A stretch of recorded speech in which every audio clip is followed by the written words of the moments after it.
Hi, this is Sarah from The Savvy Professor, and in today's video, we'll discuss how to fix a car that cranks but doesn't start.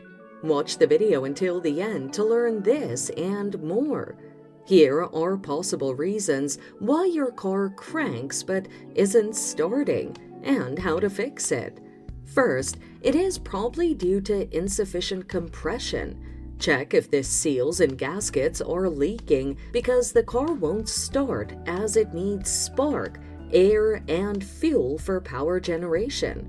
The issue can only be fixed by a technician who will test the engine for compression and either repair the gaskets and seals or replace them. Secondly, the fuel injectors might be damaged, resulting in insufficient fuel supply to the engine cylinders. To fix this, take a multimeter, test the fuel injectors, and have them replaced so that the fuel injection system starts functioning. Lastly, the issue could be a defective fuel pump. If the pump is faulty, it won't supply sufficient fuel. You must inspect the pump and check the pressure using a pressure gauge.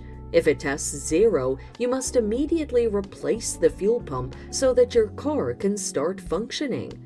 And there you have it. These are the possible ways to fix a car that cranks but doesn't start.